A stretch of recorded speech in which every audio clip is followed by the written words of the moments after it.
Ladies and gentlemen, good day and welcome to Laurus Lab Limited Q3 FY24 earnings conference call hosted by Antique Stock Broking. As a reminder, all participant lines will be in the listen-only mode and there will be an opportunity for you to ask questions after the presentation concludes. Should you need assistance during the conference call, please signal an operator by pressing star then 0 on your touchtone phone. Please note that this conference is being recorded. I now hand the conference over to Mr. Monish Shah from Antique Stock Broking. Thank you and over to you, sir. Thank you, Yusuf. Good evening, everyone, and welcome to Laurus Lab's 3Q and 9-month FY24 results conference call. On behalf of Antique Stock Broking, I thank the management for giving us the opportunity to host this call. Today we have with us Dr. Satyanarayana Chava, Founder and CEO, Mr. V.V. Ravikumar, Executive Director and CFO, and Vivek from the IR team. I will hand the call over to Dr. Satya for his opening remarks. Thank you and over to you, sir.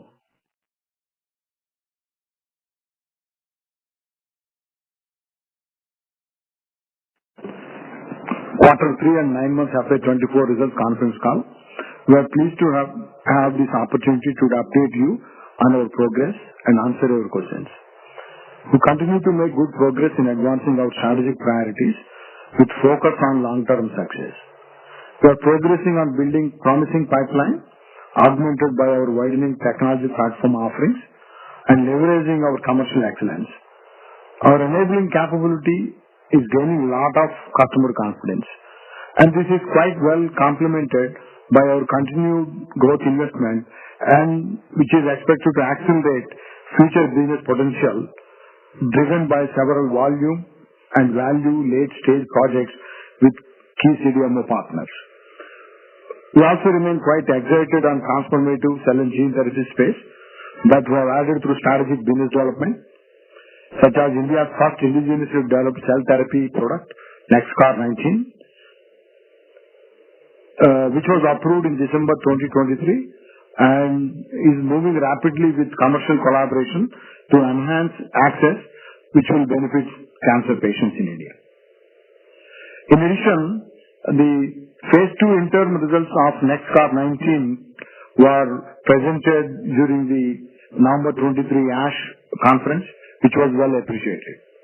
Secondly, our collaboration on gene therapy is progressing well and started GLP lab construction for the manufacture of viral vectors and cGMP gene therapy products. We expect to operate Phase 1 of this facility at IIT Kanpur campus from June 2024. Moving on to our financial results, while our Quarter 3 headline results were subdued, the underlying financial strength of our business have remained quite strong, which was reflected in our resilient gross margins over 52% for several quarters. EBITDA margins were negatively impacted due to higher upfront expenses on growth projects and new initiatives to access innovative technologies. It is important to keep in mind as well as our year-on-year growth was impacted due to particularly strong quarter we had in 2023, which included large PO delivery in the CDMO space. Our revenues for the quarter increased by 6% ex large CDMO PO, but overall declined by 23% to 1,195 crores. And our EBITDA came at 183 crores with a margin of 15.3%. The positive momentum in FDF and Onco APIs as well as Bio division was more than offset by softer sales in CDMO and other APIs. This volatility was more driven by timing of several customer contracts. Having said that, the overall volume trend across our business have remained upbeat. Our cost improvement programs are also progressing quite well. We anticipate that a slower Q3 performance should rebound, resulting from both healthy order book and strong commercial execution from Q4 FY24 onwards. Overall, our confidence in the business remains high, and we are moving ahead with a clear focus on technology breadth coupled with scale differentiation to address commercial needs of our customers and create a value for our stakeholders over the long term. To begin, I would like to share key updates on our formulation business. Our formulation division reported overall revenues of 367 crores for the quarter 3, increasing by 47% over last year. On sequential basis, revenue improved by 11%.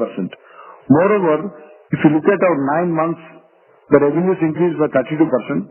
This is primarily driven by consistent recovery in ARV business along with growth in developed market sales. Coming to our LMIC business, overall market volumes have largely remained stable, partly supported from stable prices. We remain on course to fully stabilize our ARV franchise business through FY24 and beyond, while actively pursuing optimization programs to counter any pricing impact in the future. Supply to recent NACO tender has started that will ensure our volume continuity. Coming to the developed market, demand for our broader portfolio have remained healthy. In US, we continue to get good market share on the products that we are selling and also with very good increase in volumes.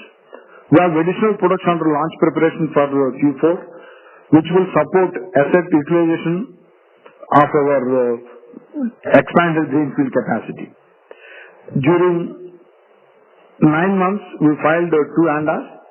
Cumulatively, we have a total 39 ANDAs filed to date.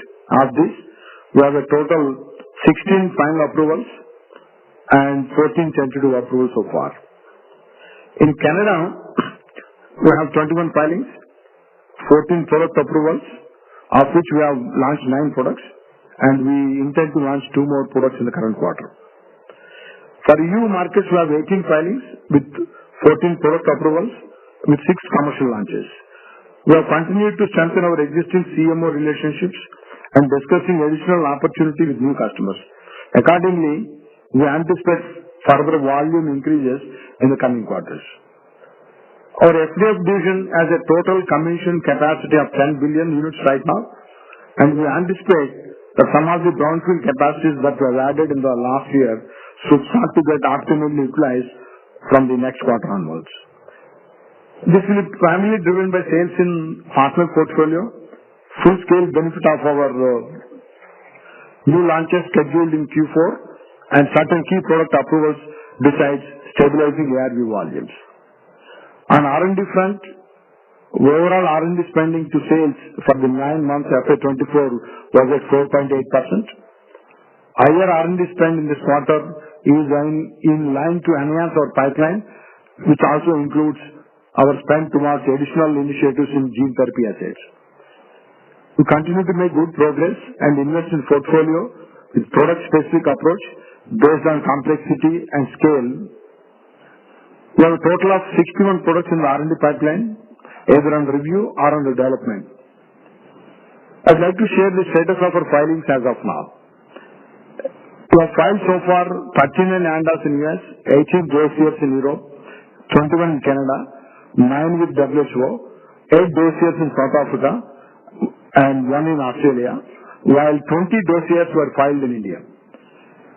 And 23 products were filed in various rest of the world markets. Of the 39 ANDAs filed in US, we have 16 Para 4 filings, including 11 first to file opportunities. Overall, R&D to sales for the full year is expected to be around 4.5%. In the generic API space, the revenue from generic API during the Q3 declined by 9% year-on-year to 574 crores. For the 9 months, overall revenue was down by 5% only. ARV APIs retained its volume-led strategy momentum and reported revenues of 347 crores, a decline of 8% year-on-year and quarter-on-quarter. The current order book for these APIs looks encouraging. We continue to maintain a leading market share in the first-line HIV treatment. Concall API business for the quarter delivered a strong revenue increase of 18% year-on-year to 87 crores. When compared to 9 months, the revenue increased by 38%. We remain upbeat on this portfolio which was supported by positive market dynamics. Accordingly, new capacity addition work is also under progress. More importantly, Laurus Labs have one of the largest high-potent API capacity in the country. Our aim is to strengthen global leadership in some of the existing products by focusing on high-potent molecules. In the other API segment, which include cardiovascular, diabetes, and asthma, these API sales are largely remain muted and reported sales of 140 crores, a decline of 23% year-on-year, whereas it was very flat on quarter-on-quarter. The moderation was mainly due to transitory shipment impact, subdued pricing. We anticipate a better Q4 following the scheduled delivery of some of our CMO contracts. We are confident that the underlying demand for our products in the CM space, which have remained very strong, with a strong order book and continue to look healthy. During the 9 months period, we filed 4 DMFs, 3 in non-ARV category. That shows the diversification efforts of the company moving away from filing more DMFs in non-ARV space. As of today, company has filed 83 DMFs. Coming to the synthesis business, during the Q3, the company's CDMO business recorded a revenues of 212 crores.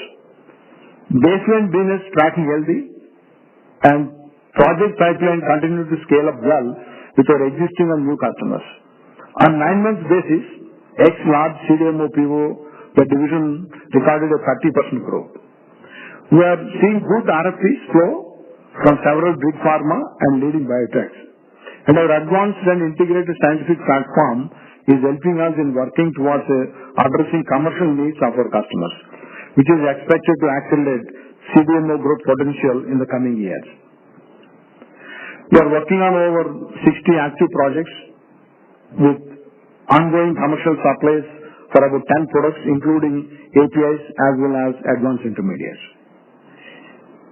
Key CDMO capex projects across R&D and commercial manufacturing facility are on track. Our crop science chemical unit is under construction, and my animal health unit has started commercial validation supplies and scaling up well. As we mentioned, the animal health capacities are almost fully contracted to one big pharma partner. The new animal site will have the capabilities to handle steroids, hormones, high-potent molecules, apart from other large volume products.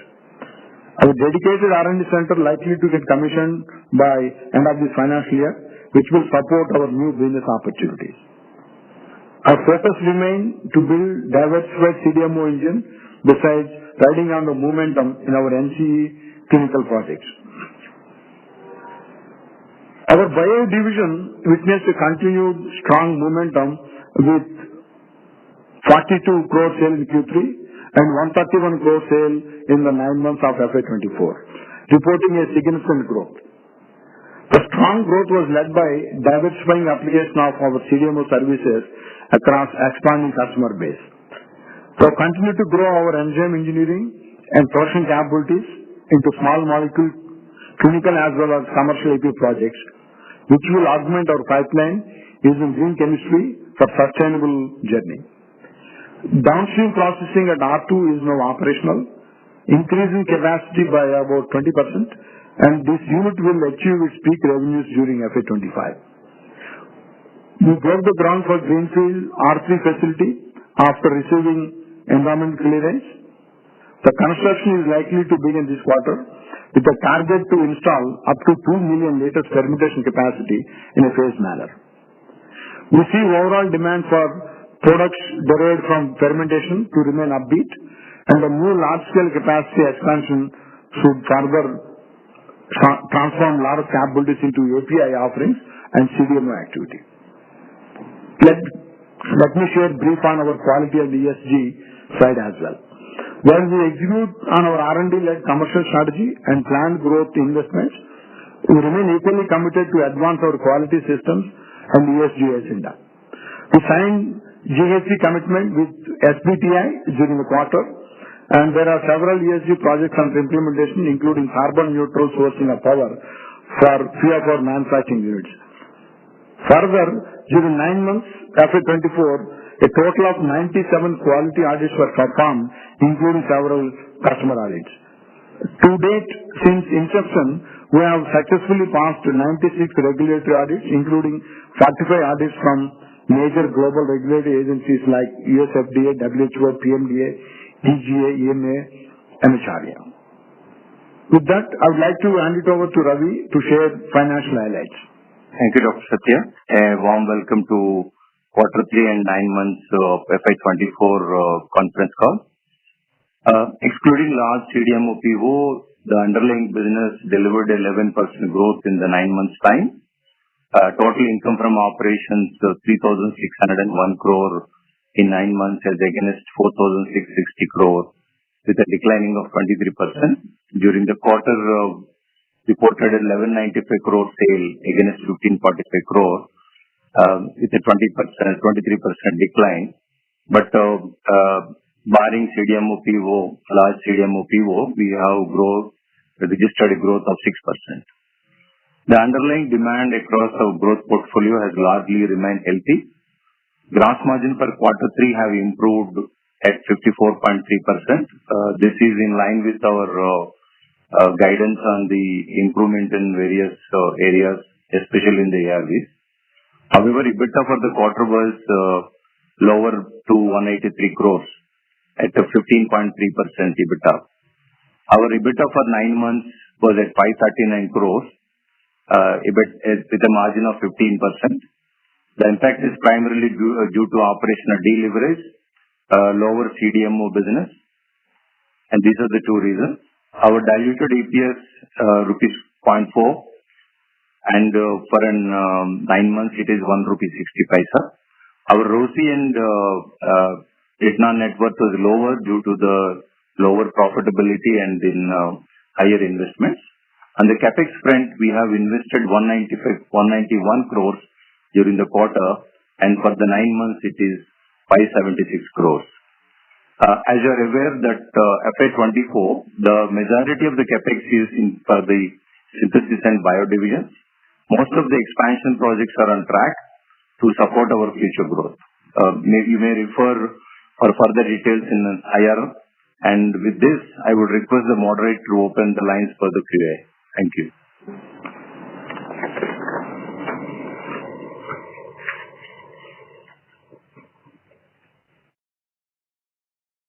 Thank you. We will now begin the question and answer session. Anyone who wishes to ask a question may press star and 1 on their touchtone telephone. If you wish to remove yourself from the question queue, you may press star and 2. Participants are requested to use handset while asking a question.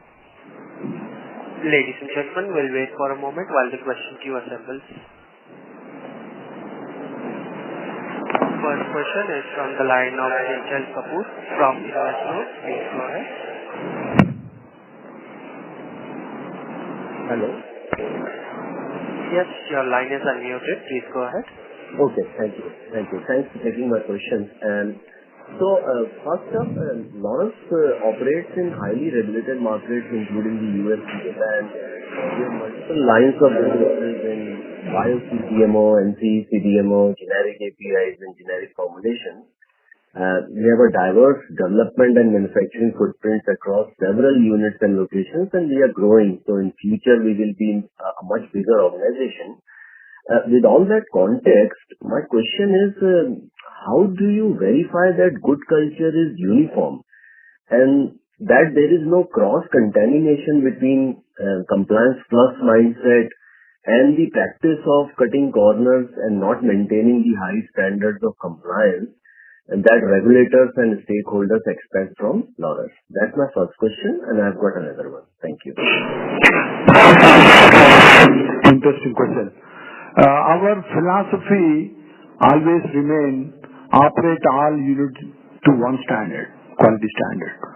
When we go through audits, either customer or regulatory audits, any comments which will improve our quality systems are implemented across the units. even one unit comments from the audits, we don't implement for that unit. We take those improvements across all our units.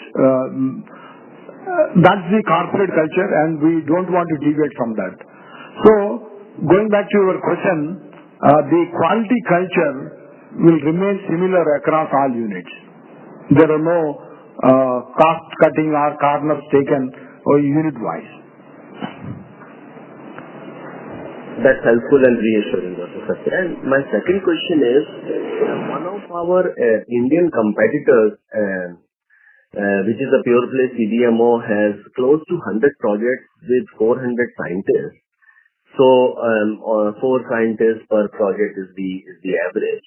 We have 60 projects and 750 scientists, excluding generic formulations and generic API scientific talent that we have. So, I'm adjusting the number that we have published, which is 1088, and I'm reducing that to a number closer to 750 spread across 60 projects. Now, this is way above the industry average of 4 to 5 scientists per project.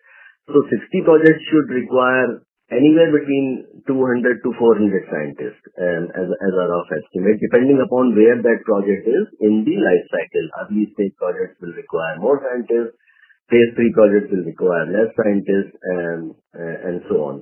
So, how come our scientific talent pool purely on the CDMO side is double that of the industry average? That is the question I'm trying to get your view on, because clearly scientific talent is a fixed cost for us. And part of the operational deleverage that we are seeing in the operating margins is because of this high fixed cost that is not translating into revenues, and scientific talent is definitely one element in that fixed cost. So why are we having, such a high ratio of only 6 projects with 750 scientists? Thank you. Thanks for asking this question. It all depends on the stage and complexity of the projects being handled. If it is RSM, which may involve 1 or 2 steps. If it is intermediate, maybe 6-7 steps. If it is API, it could involve additional steps. I'll give you an example. We executed one project last quarter. Including backward integration, we did 15 chemical steps. So, you can't compare projects and number across the 60 projects. We are also hope to work on some projects which are even more complex than what we handled so far. 30, 40 chemical steps for each project.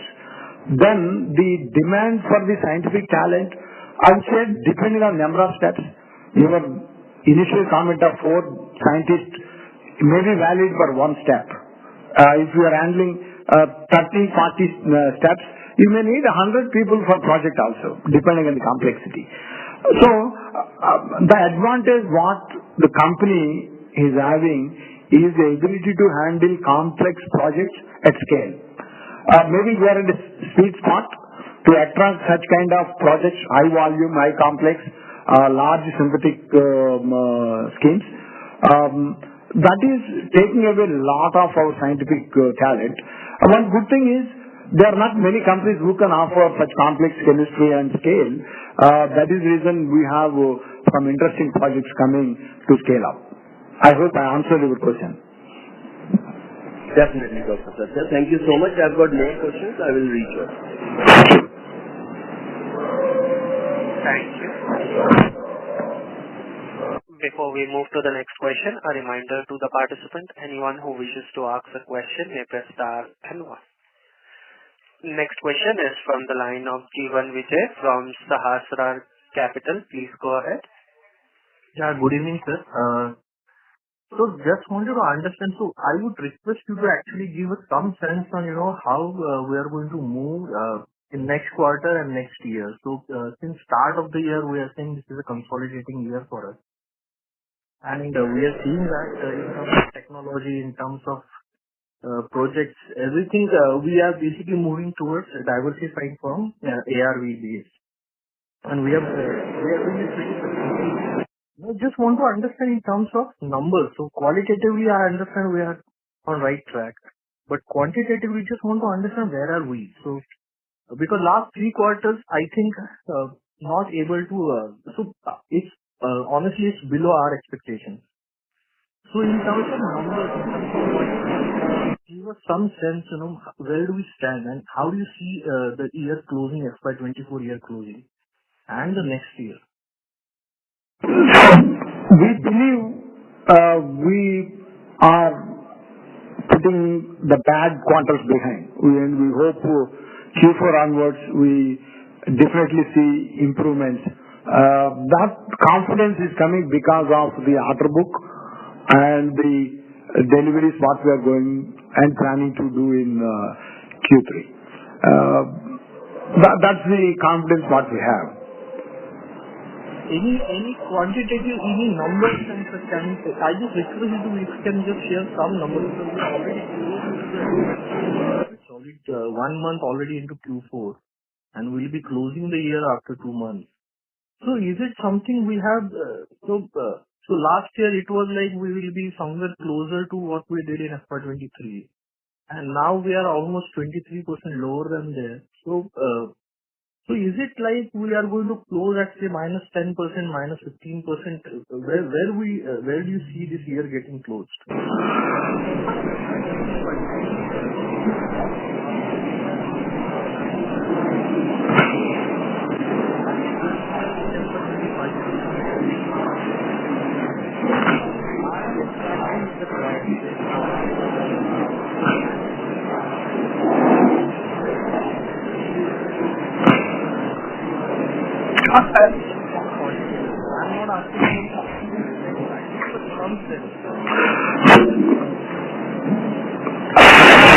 Ravi to give some light on this. I think we can't give any quantitative guidance.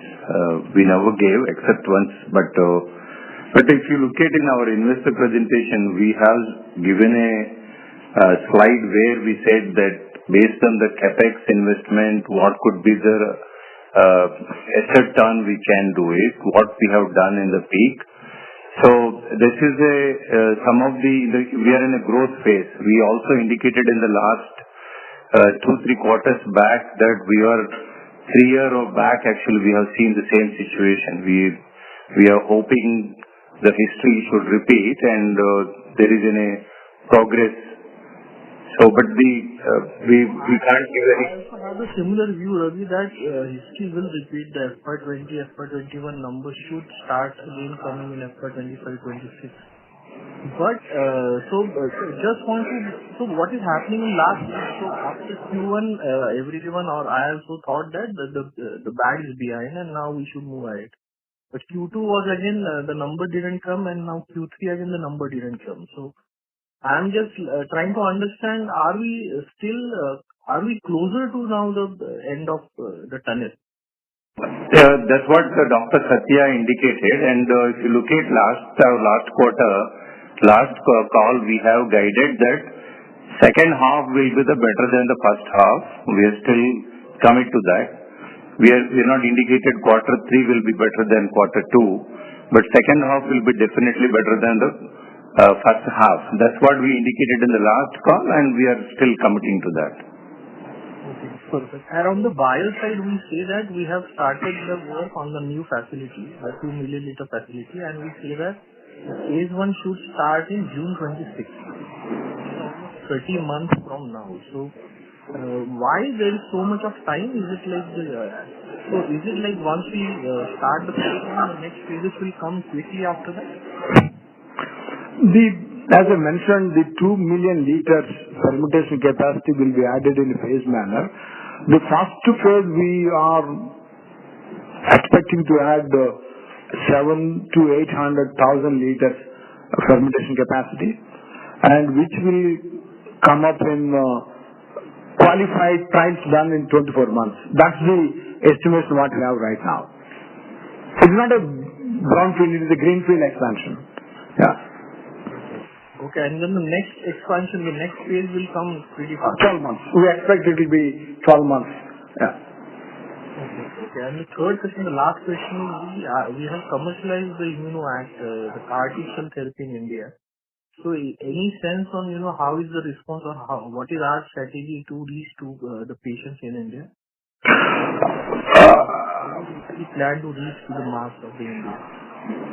So, last month they started enrolling patients, and we're happy to share. Hopefully, they will turn from red to green in this quarter. Yeah. Okay. Thanks a lot, Bob. Thanks a lot. Thanks, Jeevan. Thank you. Next question is from the line of Harith Ahmed from Avendus Spark. Please go ahead. Hi, thanks for the opportunity.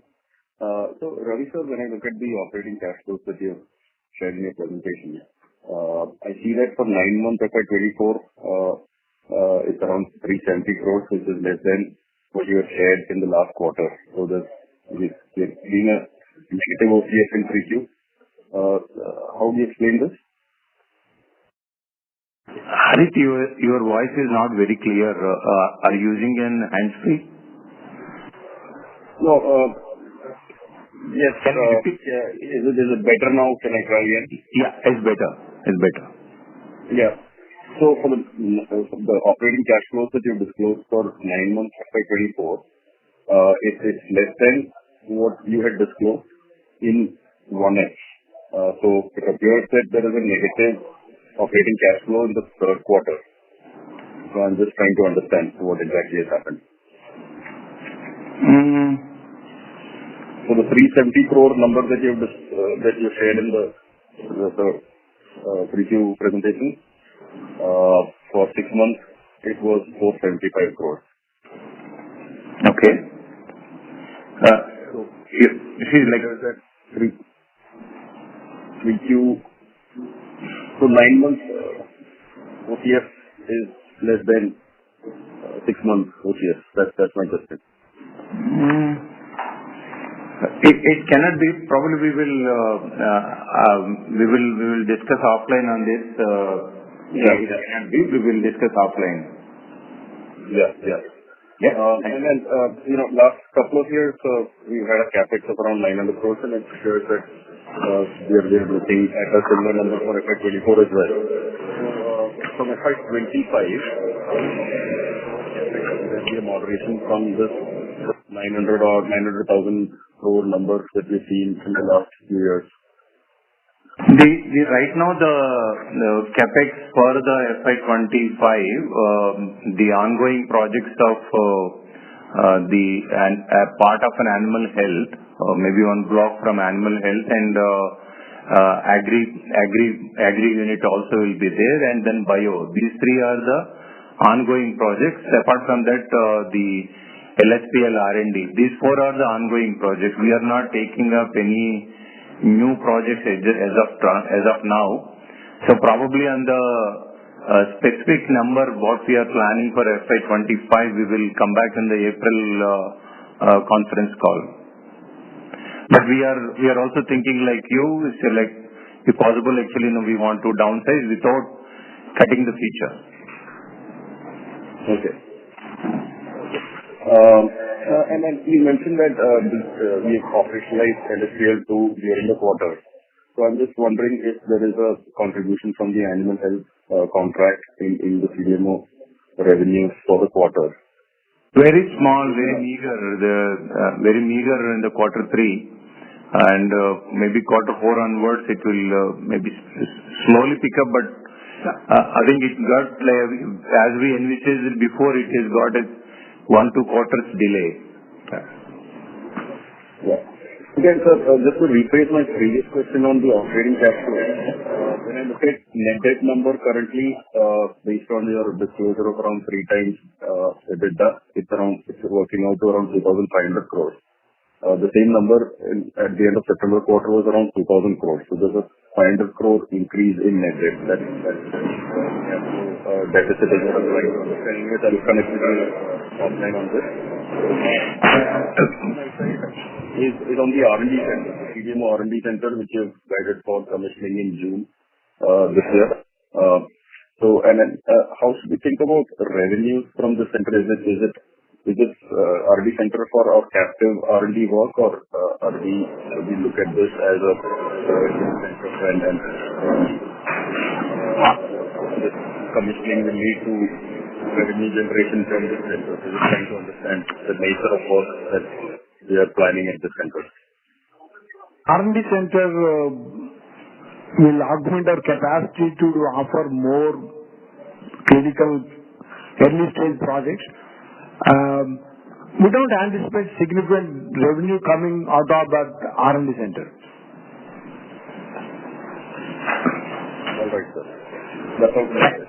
Thank you. Thanks for taking my question. Thank you. Ladies and gentlemen, to ask a question, you may press star and 1. Next question is from the line of Rohit Jain from Tara Capital Partners. Please proceed. Yeah, hi, can you hear me? Yes, you are audible. Please go ahead. Yeah, hi. One question from my side. Can you help us understand what is the target margin, let's say, levels for FY25, the EBITDA margin levels?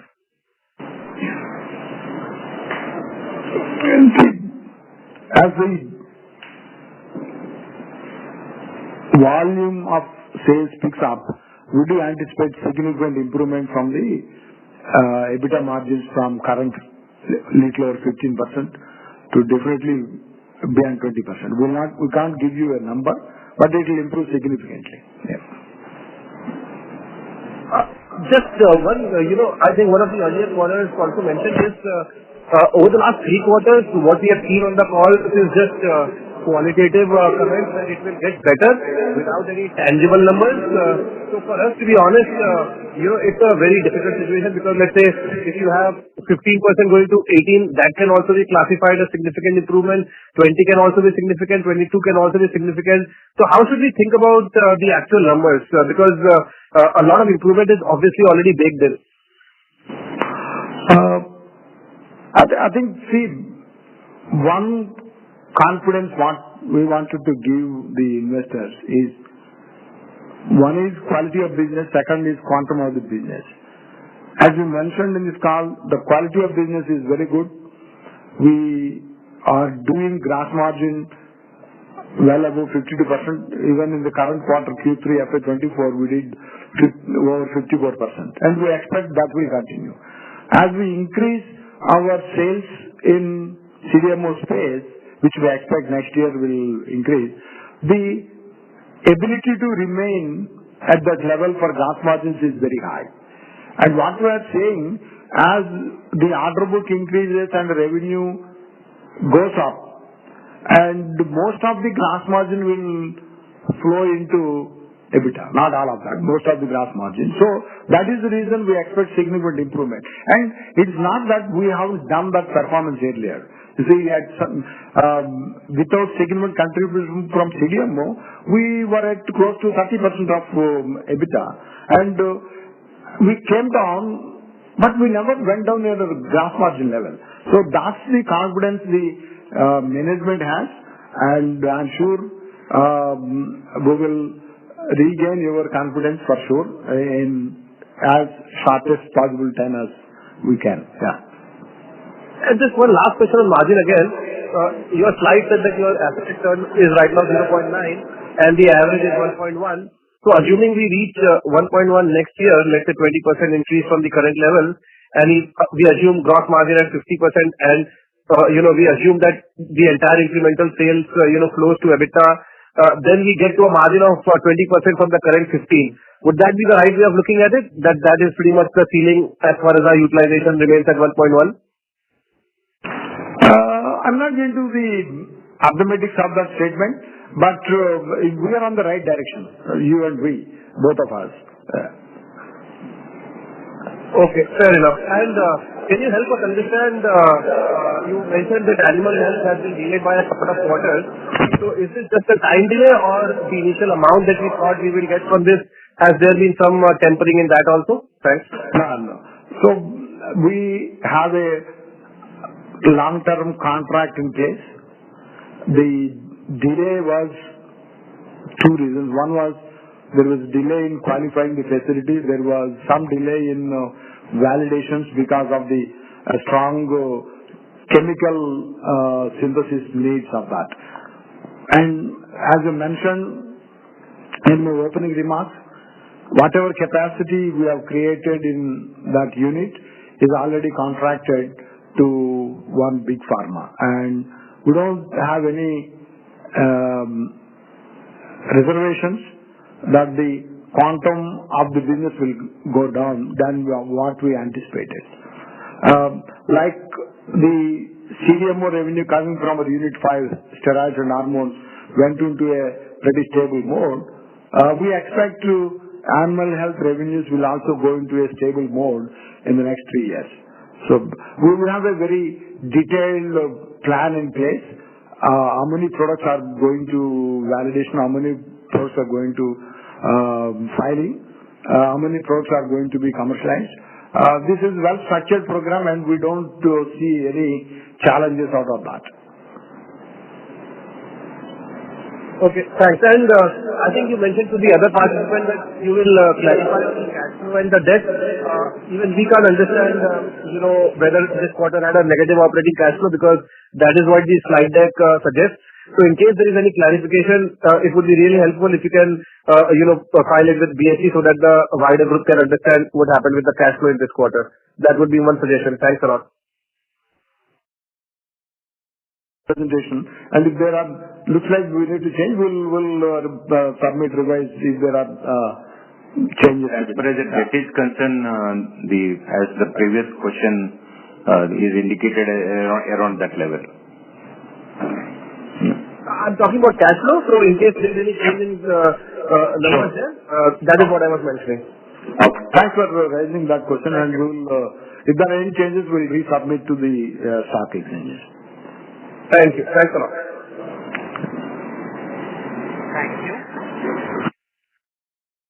Next question is from the line of Forum Parekh from Sharekhan. Please go ahead.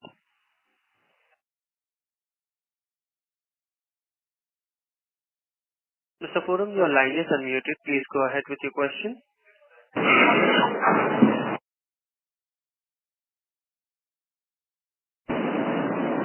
Am I audible? Yes, you are audible. Please go ahead. Yeah. Thank you for the opportunity. I only have one question. So in the last con call, the management had alluded that H2 would be better than H1, and 9 months down the line, our EBITDA margin is just 15% odd. And now in the commentary also, the management did mention that H2 will be significantly better than H1, despite 3 quarters being passed. So are we confident that we will close FY24 at 20% EBITDA margin as guided in the previous quarter con call?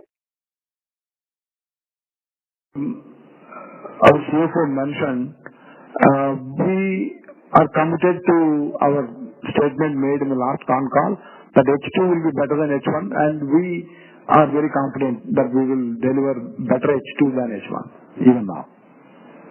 Okay, so then we see that larger pie of from ARV segment and commodity prices are softening, and also CDMO, which is just 25% of the total sales.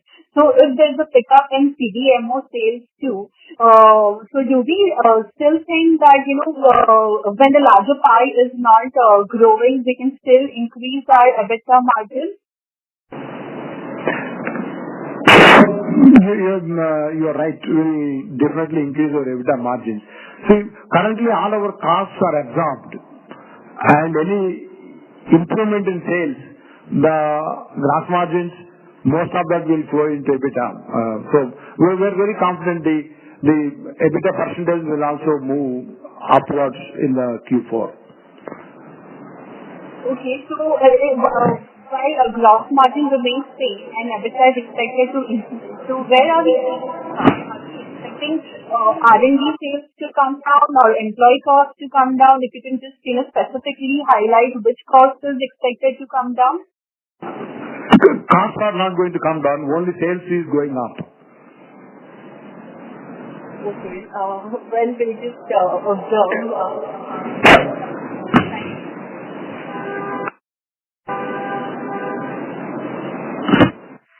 Thank you.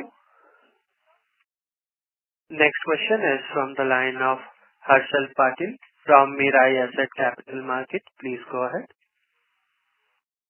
Thank you, sir, for the opportunity to ask the question. Most of my questions are answered. Just need two clarifications from you. One is for the other APIs where you clearly mentioned of shipments getting impacted or delayed. So is it that, sir, we will see the shipments coming back in Q4? Actually, it's not shipment delayed. See, that is a scheduled delivery. Our partner asked us to deliver in Q4 than in Q3. Yeah.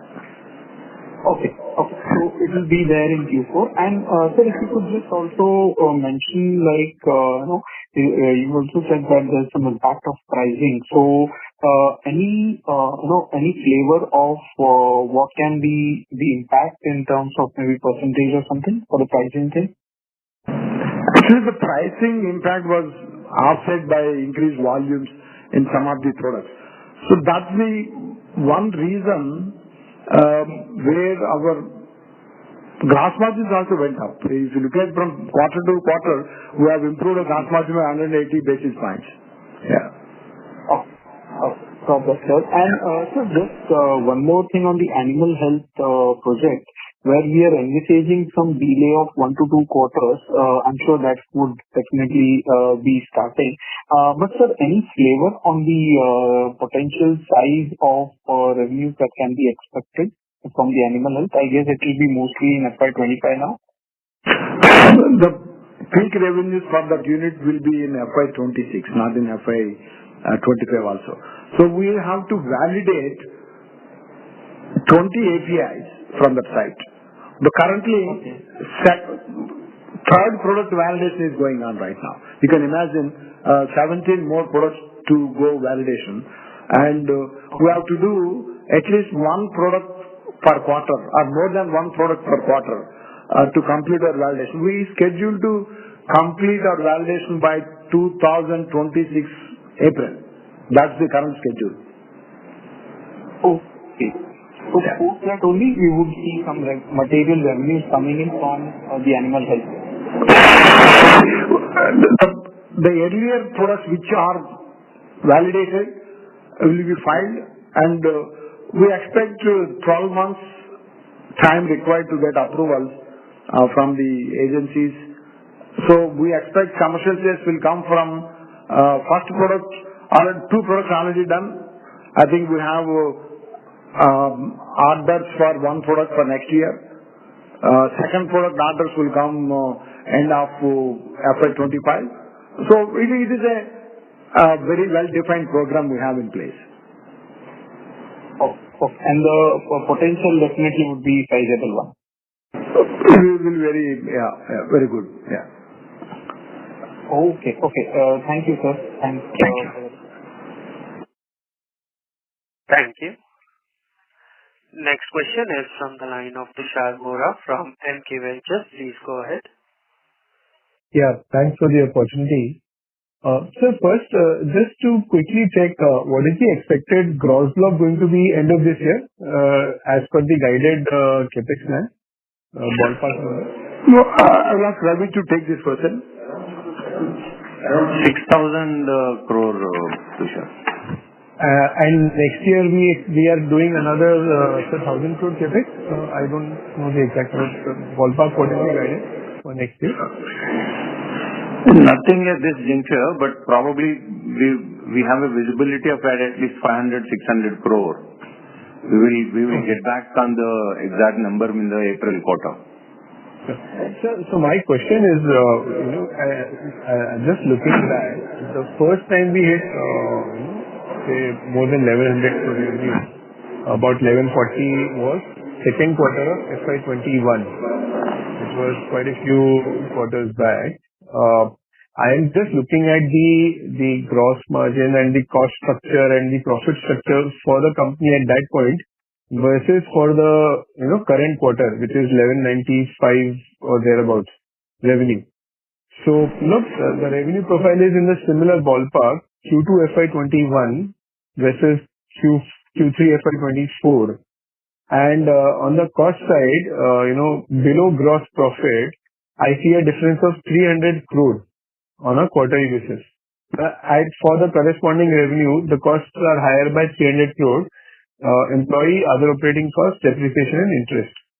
So my assumption would be a large part of this would be for incremental initiatives which are not yet yielding results, because the revenue profile is very much similar, and the CDMO business also, while we have seen an increase in revenues, some segmental degrowth elsewhere, but the overall revenue profile is similar. So I am assuming, and that is where I would like a commentary from you, that this 300 crore difference in cost, a large part of this, can we attribute this to new initiatives and obviously the depreciation interest towards the capacity?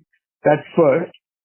Second, from 2700 crore gross or thereabouts gross block end of FY21, which was good enough to support close to 5,000 crore revenues that year, we are now going to be at 6,500 crore gross block by end of next year, 6,000 by end of this year. So ideally, if we assume that the asset utilization would be similar to earlier levels, we are talking potentially more than 10,000 crore revenue being supported by the current gross block alone, and we are adding to it. So just to get a sense, when do we start to see the revenue profile, not exactly in the same ballpark, but the revenues have been stagnating for some time now. When do we start to see material traction on revenues, which obviously will then cover for your operating deleverage, for the operating costs as well? I think those are very interesting, thought-provoking question you put. The revenue profile in Q3 FY21 to Q3 FY24 has changed significantly.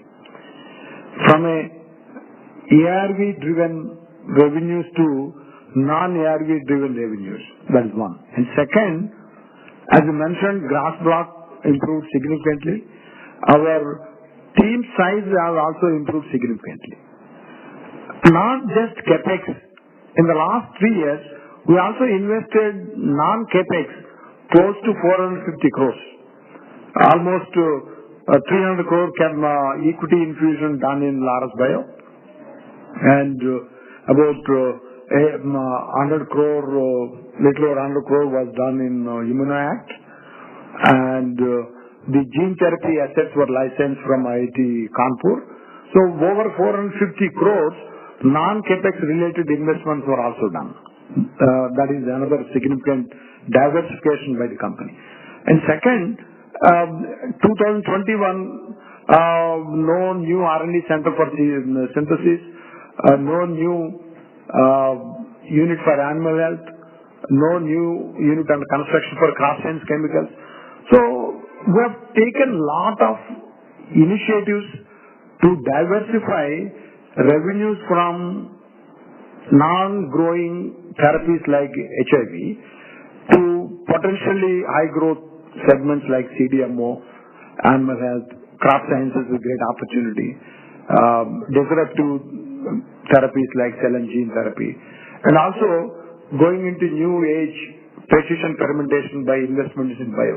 So all these have added to our cost structure significantly, while we are not seeing the real benefit right now. But all these at some point of time will start delivering the right results what we anticipated.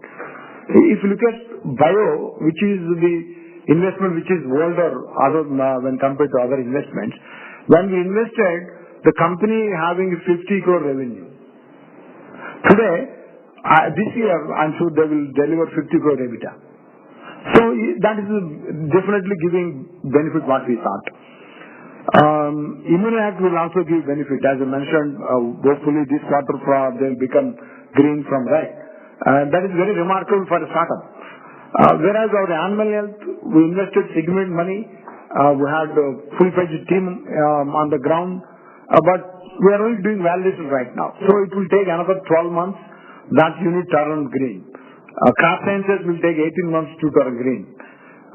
So all these are very conscious and judicious investment companies doing to diversify and also bring sustainability to the organization.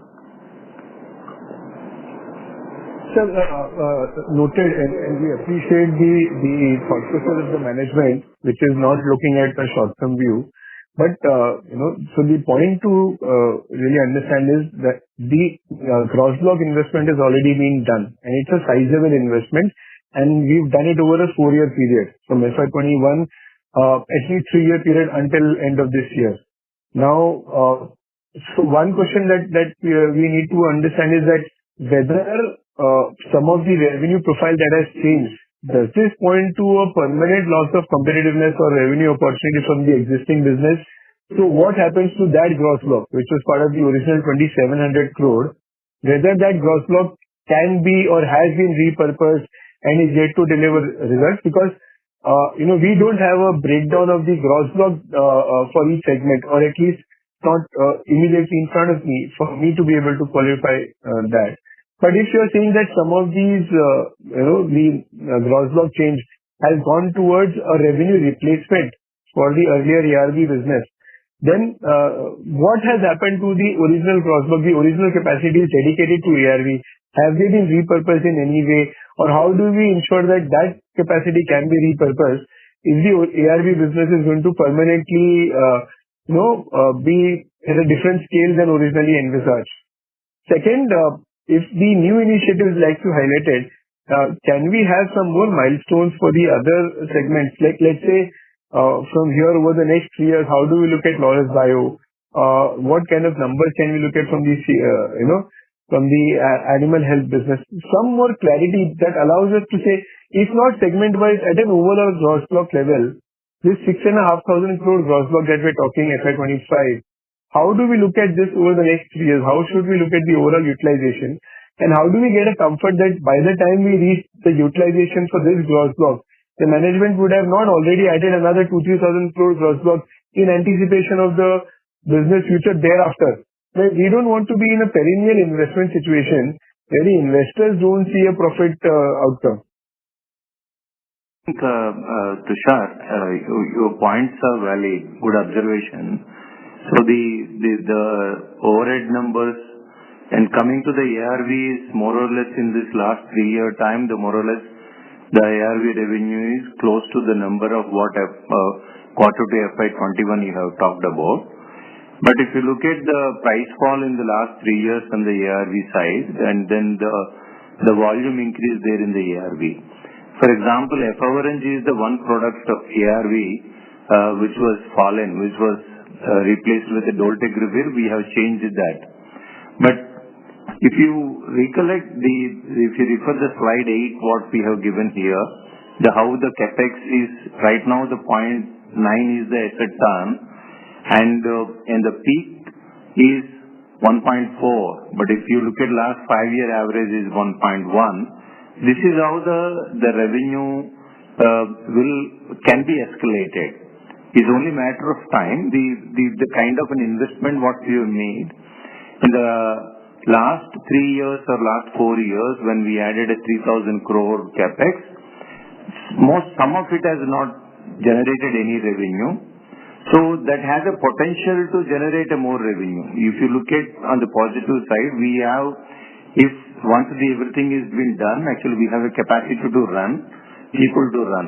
We are incurring the expenditure. So probably the incremental revenue generate with a not significant upside on the expenditure side. That's how you have to look at. And then coming to the numbers, what you are saying, we don't want to give any quantitative guidance, Tushar, and then I think once it happens, once we start generating a revenues, then everything will be fine. Fair enough, sir. Just one quick question Sorry on to the interrupt, US. Mr. Bora. May you please request you to rejoin the queue as there are several participants waiting for their turn. Sure, I'll join back. Thank you.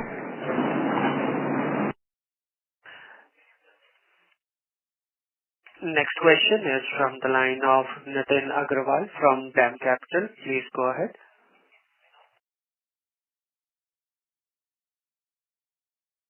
Thanks for taking my question. Sir, we've discussed a bit on the CDMO part during the call, but the other relevant components of the business, which is the fixed-dose formulation business and the other API business segment, I mean, they've also had the share of challenges over the last year and a half. Now, when you look forward the next few quarters, I mean, two things. One is, what has really led to, relatively modest growth in some of these segments? I think, we've been reasonably positive on the contract manufacturing opportunities in both these businesses. And from here on, sir, how should we look at growth in these businesses? Something you're breaking, but we got the essence of your question. Some segments did very well in the Q3 as well. The oncology did report significant growth. Other APIs did okay. The FDF ARV did well. FDF in developed market did very well. We hope oncology growth will continue to be there. That will also be reflecting in our Q4 numbers you will see in April.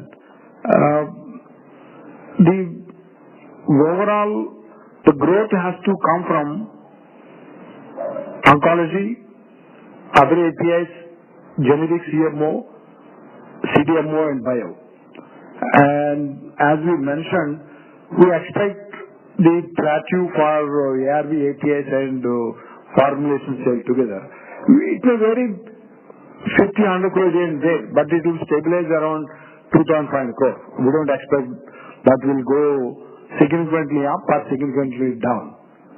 The growth is anticipated in other areas, and that is primarily, we believe, because of the projects we are working, customers who are talking to us on the volumes in various these fields.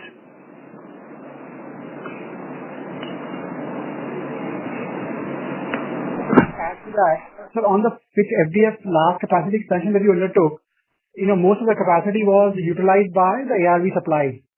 Now, since the ARV supply is not an incremental growth driver for the business, and you put up significant FDF capacity since then, how do you see the FDF capacity getting utilized? I mean, what will be the utilization driver for the FDF capacity going forward? Because CDMO largely, I presume, is all API and specialty chemical driven. The capacity required for ARV formulations is very less. So, less than 20% of our capacity, 2 billion. We don't expect we'll use even 2 billion tablets. It is probably 1.5 billion tablets will be used for ARVs. Because these are a 3-drug combination, we don't expect huge capacity. So, increase or decrease in ARV capacity utilization formulations will not consume or will not relieve bigger capacity for other molecules. I hope, Nitin, I answered your question. So, sorry, but what will make up for what sort of therapies, what segments do you think, which geographies will use up the 8 billion other capacity which is there outside of the ARVs? And how much utilization are we on that right now of the 8 billion? We are between 6 and 7 billion right now. And we expect to use maybe 1 more billion during this quarter because of the anticipated launches in US. And also increased demand coming from our CMO partner from Europe. So, in next 6 months, we hope to utilize that capacity optimum.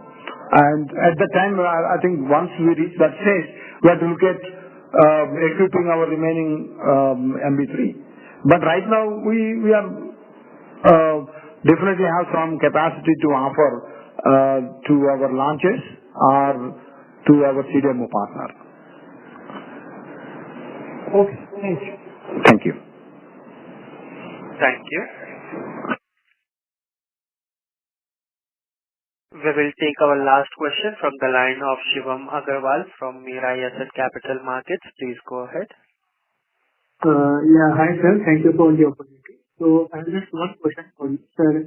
On the CDMO side, so can we assume that the quarter three revenues for CDMO will be the base going forward? And given that on an ex-customer basis, we have grown at 30% on the 9-month period, so can this growth trajectory be sustained going forward? We have enough projects on hand to take our revenue beyond our peak last year, but we are not committing when we will cross that. But we can tell you we have enough projects to surpass that number. See, we have no control on the advancement of clinical programs, but we have enough projects in advanced stages. That is the reason, despite of the current challenges, management is very upbeat and continue to invest in resources to take us to the next level in our CDMO place.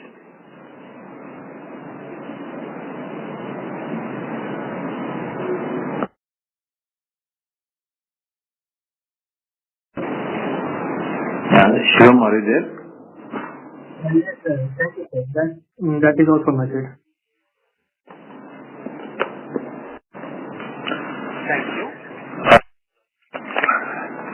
Ladies and gentlemen, that was the last question for the day. I now hand the conference over to the management for the closing comments.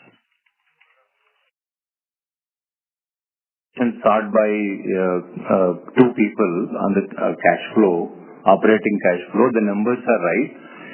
Numbers have been reflecting because of the change in working capital. So this we thought we said we will clarify. We have clarifying in the call itself. Thank you. Thank you. Thanks everyone for your insightful questions and also in patience in waiting for our performance, and which, as you mentioned, we hope to keep up to your confidence from Q4 onwards. Thanks for your time to join this call. Thank you. Thank you very much, sir. On behalf of Antique Stock Broking, that concludes this conference. Thank you all for joining us, and you may now disconnect your lines.